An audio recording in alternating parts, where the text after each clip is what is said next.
नमस्ते विद्यार्थियों, आज हम BA BSc part first year में बात करेंगे ज्योग्राफी में ज्वालामुखी एंड ज्वालामुखी क्रिया के बारे में। पिछली क्लास में हमने बात की थी भूकंप विज्ञान शास्त्र के बारे में बात की थी, जिसमें ये दोनों आंतरिक या अंतर्जात बलों के बारे में बात की थी। अंतर्जात बलों के द्वारा बनने वाले भूआकार के बारे में बात की हमने।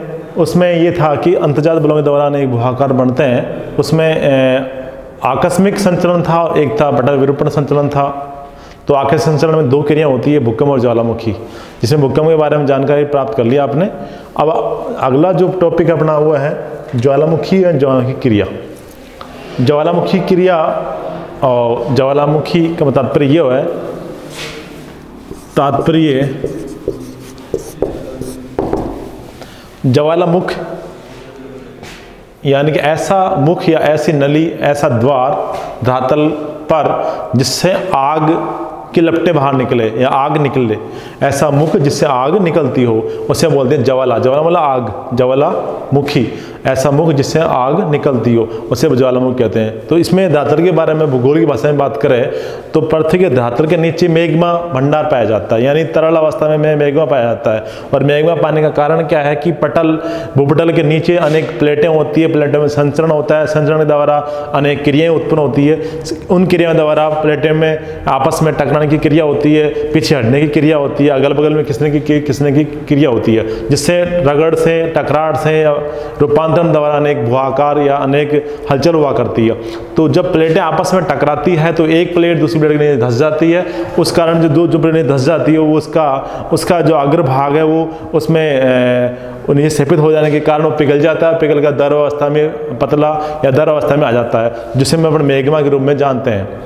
किसी कारण से जब दो प्लेटें टकराती है, ये संचरण होता है, तो प्लेट टकराती है तो बोलते हैं अभिसरण बल बोलते हैं, अभिसरण क्रिया कहा जाता है। तो अभिसरण क्रिया द्वारा दो प्लेट टकराती है तो उसका एक प्लेट जो बाहरी प्लेट होती है और दूसरी हल्की प्लेट होती है, तो बाहरी प्लेट के नीचे जो बाहरी प्लेट हल्की प्लेट नीचे धंस जाएगी, हल्की प्लेट ऊपर चढ़ जाएगी। तो जो बाहरी प्लेट ने धंसी थी वो प्लेट ने धंसने के कारण उसका अगला भाग होता है, अगला सिरा होता है, वो पिघल कर उसका ताप अधिक मिलने के कारण, अधिक दबाव मिलने के कारण, अधिक तापमान, भूगर्भिक ताप के अधिक द्वारा वो पिघल कर वो मैग्मा में बदल जाएगा। उस मंडल को, उस पेटी को बोलते हैं मतलब भूकंप पेटी बोल सकते हो आप, या ऐसी जो प्रभावित भूकंप या ज्वालामुखी उद्गार पेटी बोल सकते हैं, जहाँ पर अनेक क्रियाएं होती है, संचरण होता है। उसके आसपास ही भूकंप या ज्वालामुखी की क्रिया भी सर्वाधिक मात्रा में हुआ करती है। तो ये एक क्रिया थी कि आपस में टकराने से, एक पीछे हटने से, दो प्लेटें आपस में अलग अलग दिशा में गति करती है, तो उससे मध्य वाला भाग खाली रिक्त होता है, तो उसमें नीचे वाला जो मलबा, जो मैग्मा भंडार होता है, जो द्रव अवस्था में होता है, वो बाहर की ओर निकलना शुरू हो जाता है, तो उसमें बोलते हैं ज्वालामुखी क्रिया होना। तो इस प्रकार ज्वालामुखी क्रिया में दो बात की हमने कि किसी भी भूगर्भिक हलचल से या भूगर्भिक मूवमेंट के द्वारा कोई धरातल पर कोई छिद्र हो जाना या कोई दरार पड़ जाना, दरार से या छिद्र के द्वारा कोई लावा पदार्थ मैग्मा बाहर आना शुरू हो जाता है, उस क्रिया को कहा जाता है ज्वालामुखी क्रिया। तो ज्वालामुखी क्रिया जो भूगर्भिक मैग्मा जो धरातल के नीचे से पाया जाता है, उससे अपन मैग्मा भंडार या मैग्मा कहा जाता है। जब किसी कारण से कोई मैग्मा धरातल के नीचे, जैसे ये कोई बंडल है, ये सेल है, ऊपरी जो सेल है और नीचे मैग्मा भंडार, ये नीचे मैग्मा। अब इस सेल के नीचे जब कोई लावा मैग्मा किसी पाइप के द्वारा बाहर निकलता है,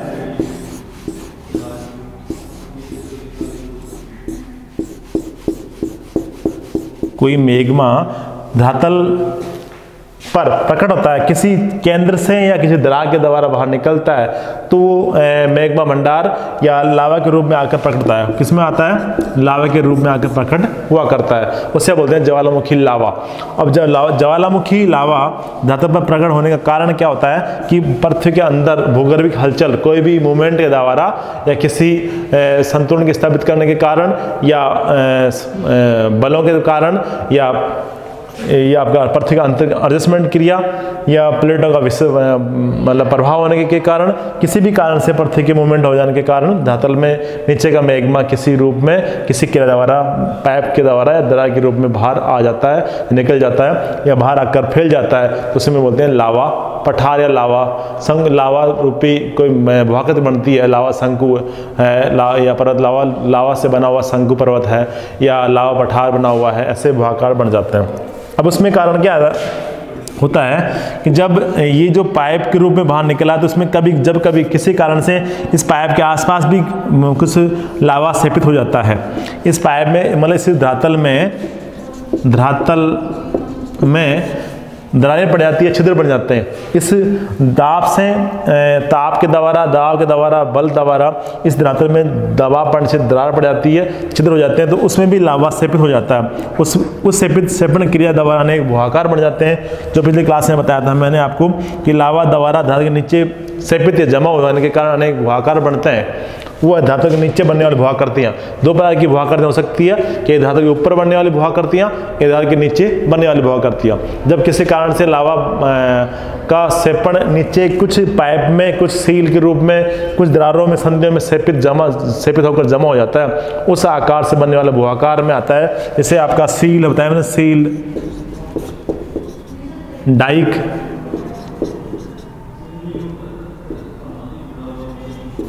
seal dyke, batholith, laccolith, phacolith, ये अलग अलग आकार के होते हैं। मतलब जिसका आकार चेंज होता है, जिसकी लहरनुमा आकृति होती है, वो फेकोलिथ होता है। बैथोलिथ आगे जिसका बड़ा आकार, गुमंदाकार, अंदर नीचे को आकृति ऐसी बड़ी आकार है जिसका ऊपर का दातल समतल हो लेकिन सपाट हो, लेकिन क्या ऊपर का उबड़ खाबड़ हो, गुमंद का आकृति होती है, ऊपर का धातु उबड़ खाबड़ होता है, उसे बोलते हैं बैथोलिथ। ऐसे ही सील और डाइक सील होती है, मतलब आड़ रेखा में कोई सीट के रूप में एक लंबा सेपण क्षैतिज दिशा में सेपित हो जाता है, सील कहा जाता है। डाइक खड़ी दिशा में, खड़ा में वर्टिकल दिशा में, जैसे ये कोई ऐसे पाइप ऐसे जाकर सेपित हो गया तो उसे बोलेंगे डाइक, इसे बोलेंगे सीट या सील, इसे बोलेंगे ऐसे आकृति में कोई मलबा आकर यहाँ जमा हो गया, उसे बोलेंगे बैथोलिथ। या जैसे ऐसे लहरदार सेपण हो जाता है उसे बोलते हैं फेकोलिथ। ऐसे तस्तीनुमा प्लेट के रूप में सेपित हो जाता है, उसका ऊपरी ढाल अवतल हो जाता है, उसे बोलते हैं अपन लेखोलिथ। लोपलित उसे बोलते हैं लोपलित। इस प्रकार बनने वाले भूआकार किसके, दांतों के नीचे बनने वाले भूआकार होते हैं। कुछ भूआकार इस प्रकार से हैं जो कुछ भूआकार दांतों के नीचे बन जाते हैं, कुछ मलबा या लावा के रूप में बाहर कर फैल जाता है या उससे बनने वाला भूआकृतियाँ होती है, वो होती है शंकुनुमा पर्वत या पठार। तो दो भूआकार बनते हैं, पर्वत या पठार। पर्वत कैसे बनते हैं, जब लावा गाढ़ा होता है, लावा चिपचिपा होता है, उसका फैलाव लंबी दूर तक नहीं हो पाता और वो अपने स्थान के आसपास क्षेत्र में ही फैल जाता है और फिर लंबे समय तक बाद ये ठंडा होकर जम जाता है, तो उसे बोलते हैं लावा निर्मित शंकु आकार पर्वत कहा जाता है। इसे बोलते हैं लावा द्वारा निर्मित शंकु पर्वत। और ऐसा लावा जो गाढ़ा न होकर पतला होता है, जिसमें सिलाई की मात्रा कम होती है, जलवाष्प की मात्रा अधिक होती है, सर्वाधिक होती है, गैसें अधिक होती है, ऐसे लावा पदार्थ का धरातल पर अधिक दूर से फैल जाता है और फैलकर सपाट समतल धरातल का निर्माण कर देता है, उसे अपन लावा पठार कहा जाता है। जैसे अपन उदाहरण दे सकते हैं कि भारत का दक्षिण का जो पठार है, जो कर्नाटक महाराष्ट्र में बना हुआ है, वो लावा निर्मित पठार है। ऐसे ही आपको सोमालिया पठार है, आपका अफ्रीका में है, अरब पठार है। तो ये क्या समतल पठारी भाग है जो किस कारण से बने, लावा निर्मित पठार बने हुए हैं।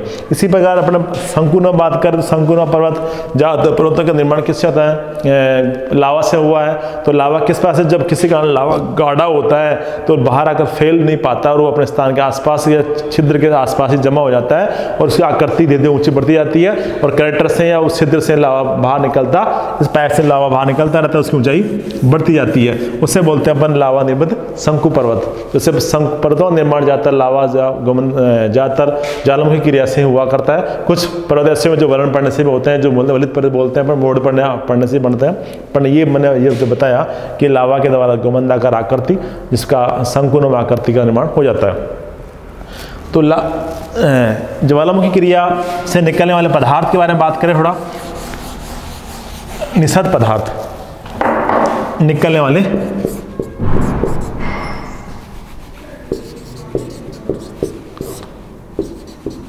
पदार्थ। ज्वालामुखी उद्गार के समय या उद्गार इसके साथ निकलने वाला जो पदार्थ है उसमें 3 पदार्थ अधिक से अधिक होते हैं। पहला होता है जलवाष्प व गैसें, दूसरा विखंडित पदार्थ, विखंडित पदार्थ, और तीसरा होता है लावा यानी सिलिका की मात्रा, जिसमें तरल रूप में सिलिका पाई जाती है।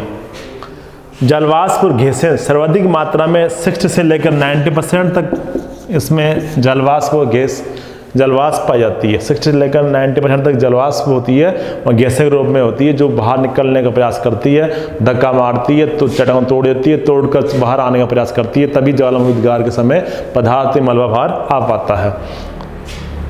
विखंडित पदार्थ जब कोई ज्वालामुखी उद्गार है, गैसें बाहर निकलती है तो रास्ते से या निकलते धरातल के ऊपरी भाग को तोड़ते हुए बाहर निकलता है, तो चट्टान को तोड़कर साथ में कर लेता है। उस समय बड़े बड़े शिलाखंड के टुकड़े, छोटे मोटे कंकड़ पत्थर होते हैं, सब निकलते ऊपर आकाश में ऊंचाई उछलते हुए बाहर निकलते हैं, तो उन्हें बोलते हैं विखंडित पदार्थ। समझ यह चट्टान का ऊपरी भाग जो टूट कर साथ में विस्फोट से निकलता है पदार्थ, मतलब धरातल पर आने से पूर्व जो गैसें होती है, जलवाष्प होती है, वो बहुत भयंकर धक्का मारती है, जोर ताकत लगाती है, जिससे चट्टान टूट जाती है। टूटकर विस्फोट से सब बाहर जब आग ज्वालामुखी बाहर निकलता है तो उसमें ये कंकड़ पत्थर रेत टुकड़े होते हैं, वो अधिक ऊंचाई तक बिखर जाते हैं, अधिक दूर तक फैल जाते हैं, फेंक दिए जाते हैं। ऐसे विखंडित पदार्थ। लावा सिलिका होती है, जो सिलिका मतलब अधिक ताप पर गर्म होकर पिघली अवस्था में होती है, जो द्रव अवस्था में आ जाती है, और ये सिलिका के रूप में सर्वाधिक मात्रा में पाई जाती है। तो इसमें लावा की 2 बातें होती है कि लावा एक तो होता है एसिड लावा होता है और एक बेसिक लावा होता है। एसिड या अम्लीय लावा बोल सकते हैं इसको अपन। लावा की बात करें तो लावा मुख्य 2 प्रकार का हो सकता है। उसकी 2 क्रियाएं कैसे हैं कि एक तो होता है 1 नंबर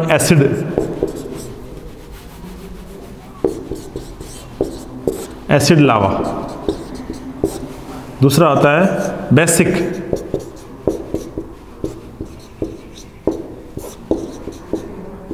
लावा या पेट्रिक लावा। इसे बोलते हैं एसिड या अम्लीय लावा। जो ज्वालामुखी उद्गार के साथ जो लावा बाहर निकलता है उसके 2 प्रकार हो सकते हैं, एक एसिड लावा और एक बेसिक लावा। एक लावा जिसमें एसिड की मात्रा सर्वाधिक होती है, एक लावा ऐसा होता है जिसमें जलवाष्प की मात्रा सर्वाधिक होती है, गैसें की मात्रा अधिक होती है और उसमें सिलिका की मात्रा कम होती है। तो एसिड लावा वह होता है जिसमें सिलिका की मात्रा ज़्यादा होती है और अधिक गाढ़ा होता है, अधिक गाढ़ा होता है, उसमें एसिड की मात्रा अधिक होती है, चिपचिपा होता है वो। तो वो क्या, जब ज्वालामुखी उद्गार के समय जो पदार्थ बाहर निकलता है तो अधिक दूर तक नहीं फैल पाता है, वो आसपास के क्षेत्रों में ही जमा हो जाता है, मतलब अधिक दूर तक वो दौड़ नहीं सकता, पतला नहीं होने के कारण, अधिक गाढ़ा होने के कारण, अधिक घना होने के कारण वो ज्वालामुखी उद्गार से निकलने वाला लावा गाढ़ा होने के कारण धरती के निकट या क्रेटर या उसके अंदर आसपास ही जमा हो जाता है, उसे बोलते हैं गाढ़ा लावा। उसमें अम्लीय पदार्थों की अधिक मात्रा होने के कारण और सिलिका की मात्रा अधिक होने के कारण अधिक गाढ़ा होता है। इस कारण ये क्रेटर मतलब वो केंद्र के आसपास ही या ज्वालामुखी केंद्र जो उद्गार होता है, उद्भदन क्रिया होती है, उसको मुख होता है, उसके आसपास ही वो जमा हो जाता है। दूसरा होता है बेसिक लावा या पेट्रिक लावा। बेसिक लावा या पेट्रिक लावा में यह होता है कि उसमें सिलिका की मात्रा कम होती है और जलवाष्प की मात्रा अधिक होती है। जलवाष्प मात्रा अधिक होने के कारण ये बहुत पतला होता है, इसमें तरलता अधिक होने के कारण ज्वालामुखी उद्गार के साथ जो मलबा लावा बाहर निकलता है तो अधिक दूर तक फैल जाता है, अधिक दूर मतलब एकत्रित न होकर बहुत दूर तक फैल जाता है और शीघ्र ठंडा हो जाता है। इस कारण ये देर से गाढ़ा लावा अधिक जम जाता है, अधिक मोटाई तक ऊंचाई तक चला जाता है, जमा करते करते उसका आकार बढ़ता काफी ऊंचाई तक चला जाता है। और ये क्या है, जलवाष्प अधिक मात्रा होने के कारण, सिलिका की मात्रा कम होने के कारण अधिक पतला होता है। पतला होने से ये काफी दूर तक फैल जाता है और फैलने के कारण कारण ये जल्दी से ठंडा होकर जम जाता है। इस कारण इससे बनने वाले जो भाग होते हैं, भूआकृतियाँ होती है, समतल होती है, इससे बोलते हैं पठारी भाग या लावा निर्मित पठार कहा जा सकता है। और इससे बनने वाले भूआकार अधिक होते हैं, स्थल रूप में बनने वाले भूआकृतियाँ होती है, वो कैसी होती है, पर्वतनुमा आकृति होती है, जिसे ज्वालामुखी पर्वत कहा जा सकता है। तो ये गाढ़ा होने का कारण एक आसपास में जम जाता है, जहाँ दूर तक नहीं फैल पाता है, अधिक पतला होने के कारण बहुत दूर तक फैल जाता है। ये दो प्रकार थे इसके। अब आता है अपन ज्वालामुखी उद्गार के बारे में बात करें तो उद्गार कैसे, किस तरह उद्गार होता है। ज्वालामुखी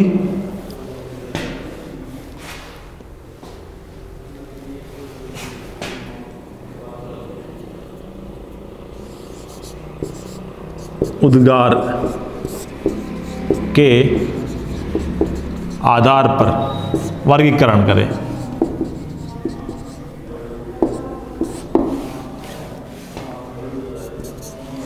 मुख्य ज्वालामुखी उद्गार जो क्रिया होती है मुख्य दो प्रकार की होती है। मुख्यतः ज्वालामुखी जो क्रिया होती है वो मुख्य दो प्रकार से होती है। पहले एक तो होती है केंद्रीय उद्भेदन,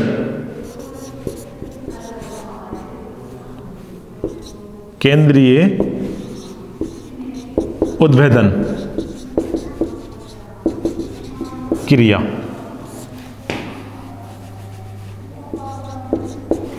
दूसरी होती है दरारी उद्भेदन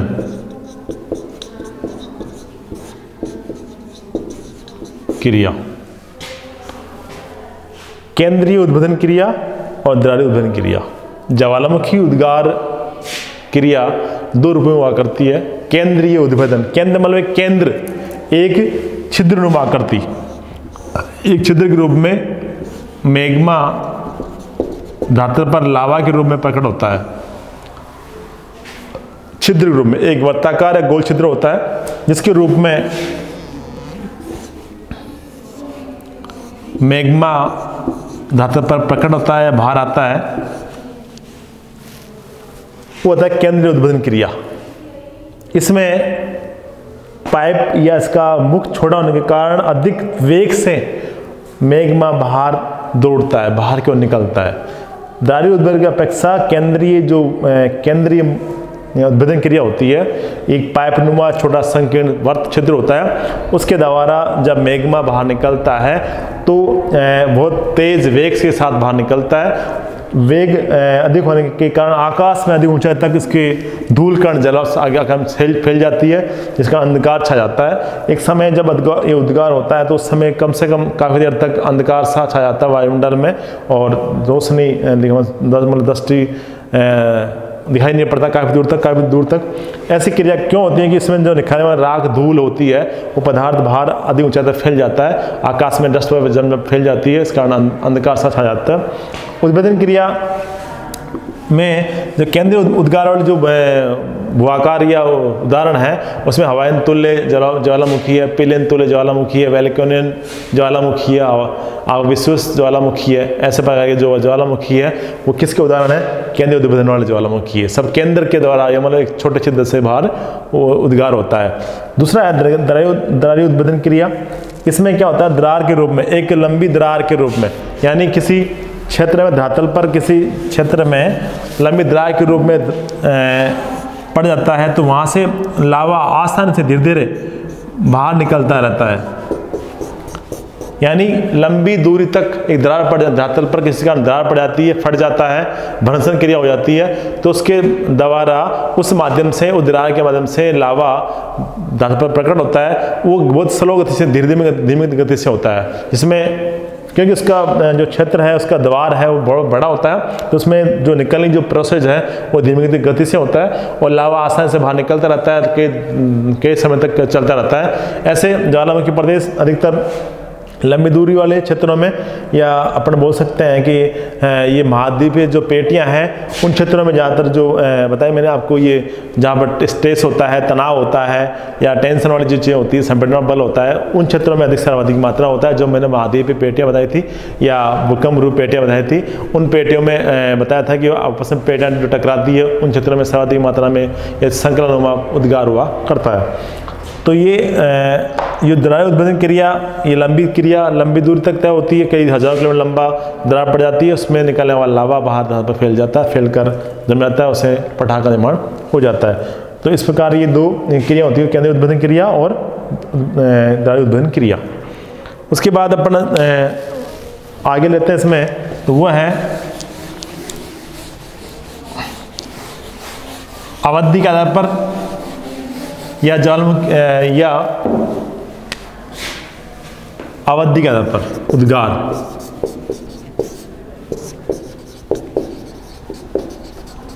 आधार पर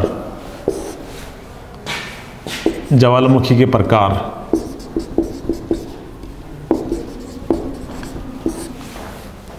इसमें इसके 3 प्रकार हो सकते हैं। पहला इसका प्रकार होता है आपका सक्रिय ज्वालामुखी, सक्रिय ज्वालामुखी। दूसरा है सुषुप्त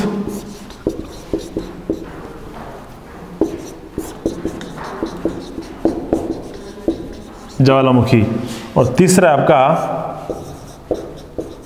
शांत ज्वालामुखी।